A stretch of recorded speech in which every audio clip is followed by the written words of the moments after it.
Boa noite, eu sou a professora Cristiane, professora aqui do curso de Pedagogia do DCIE da UESC, e vim aqui muito feliz responder algumas perguntas sobre o meu texto, né, que está no e-book sobre o Baixo Sul, falando sobre o silêncio, o racismo curricular, que é um conceito que eu chamo muito atenção, porque eu acredito que esse silêncio ele não é por acaso, é um silêncio intencional. Estou muito feliz em responder a essas perguntas. Eu vou seguir aqui o roteiro que me foi questionado. Primeira pergunta é sobre essas narrativas com essas mulheres que sofreram preconceito, escravização. É muito necessário, apesar de ser um debate tão atual, eu trago histórias de mulheres do século XIX, início do século XX. E os sofrimentos e as dores continuam para essas mulheres do período colonial até a modernidade.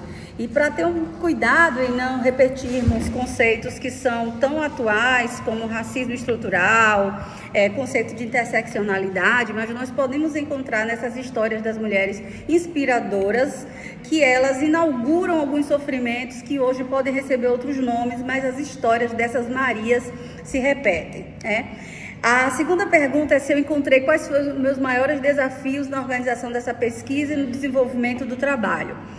Nós, professores, temos um grande desafio, que é fazer uma pesquisa inédita. E, embora eu seja apaixonada pela temática, o maior desafio foi ir para Salvador, frequentar o arquivo público, pedir os documentos da região, carta de alforria, fotografar, transcrever, ler a paleografia do século XIX e transformar isso em texto. Então, quando você provavelmente está lendo esse artigo, isso já demandou que eu vasculhasse essa documentação do século XIX, transcrevesse.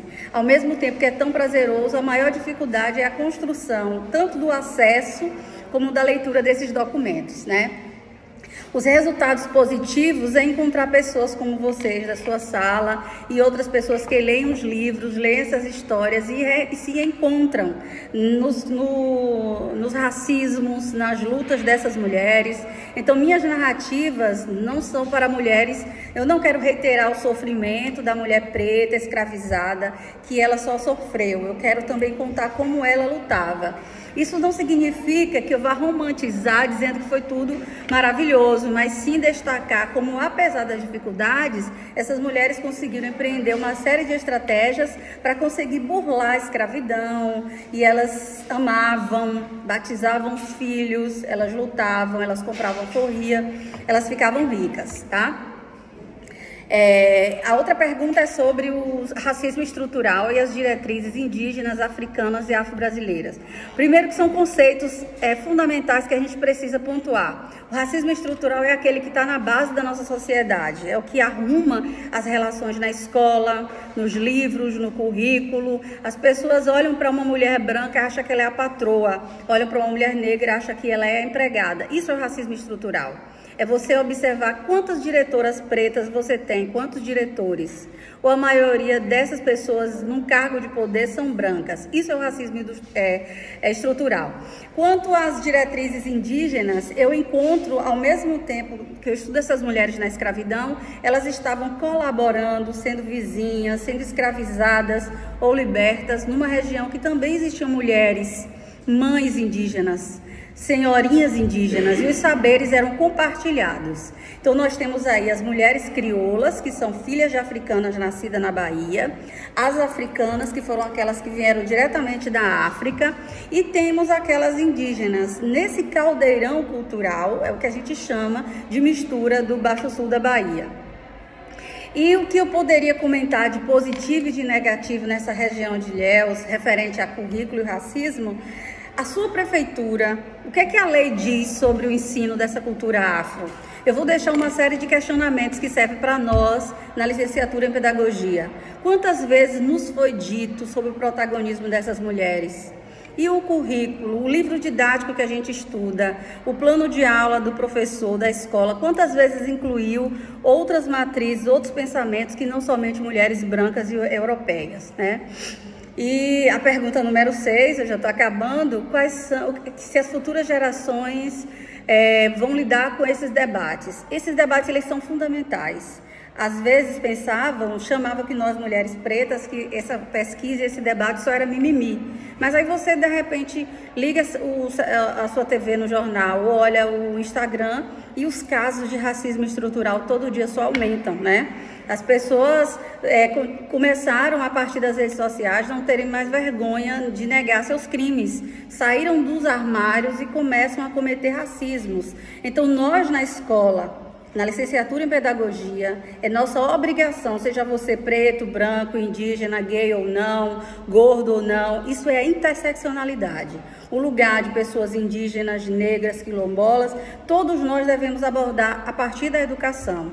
Essa é nossa obrigação mesmo, quando a gente diz que quer combater uma escola e o currículo. E, por fim, há uma pergunta interessante sobre essa questão da decolonialidade e da interseccionalidade. Em poucas palavras, a decolonialidade é quebrar essa narrativa escrita só por homens brancos e europeus e passar a incluir a nossa narrativa, nós, mulheres periféricas, baianas, professoras, mulheres que dão aula aqui em todos os municípios, porque nós somos atravessadas pelo que é interseccional. O fato de ser negro, raça, classe, o conceito antigo de raça que ainda perpassa. Se essa mulher foi mãe solteira, ela tem outro lugar. Se ela for pobre, periférica. Então, esses racismos são opressões que se superpõem. E aí, quando é que a escola vai deixar de ignorar quem nós somos, nossa cor, nosso cabelo, as nossas mães solteiras, as cidades pequenas de onde a gente vem, e parar de dar um conteúdo feito somente pela história europeia? Então, isso é pensar na história geográfica, na maternidade. E então, nesse texto, você encontra, agora encerrando mesmo, vocês encontram o conceito de racismo curricular. Eu voto a favor que a gente pense que o racismo curricular ele é de propósito. A professora é negra, não se reconhece.